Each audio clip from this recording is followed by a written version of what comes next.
This has been an issue that has been building over time. When I first got to the Senate after being elected in 2010, I decided I wanted to work on this. It was a difficult thing to start initially. I started looking for allies on the Judiciary Committee, and I got together with Dick Durbin. Dick Durbin is a liberal Democrat from Illinois, and I've never been described as a liberal Democrat, or as a Democrat for that matter. But he and I see eye to eye on this issue and the need for reform. And so we put together something called the Smarter Sentencing Act.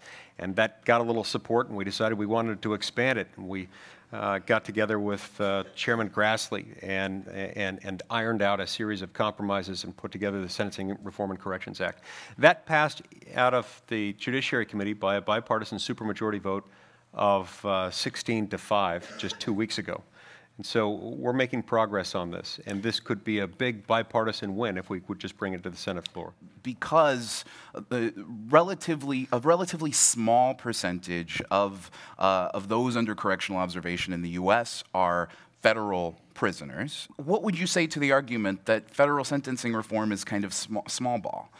It's a little bit like saying, I don't want to take the analogy too far, but if you look at a mile-long train, the engine car of the train is a very small portion of the train, but it's what's driving the train. In some respects, the federal system might be driving the states.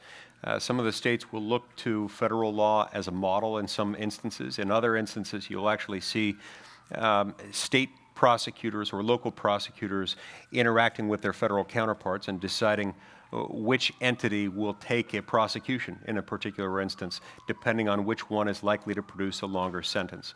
It might be one of the reasons why we've seen such an uptick in the federal prison population in recent decades, is because that sort of thing has been happening.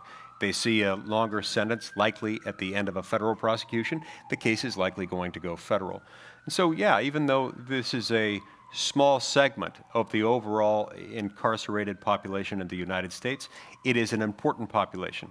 Most importantly, for my purposes as a federal lawmaker, it's the area that I'm supposed to focus on. So I'm going to try to reform this one, hoping and expecting, and so far, frankly, seeing that as we do this, we interest more legislative bodies in states to undertake similar reforms.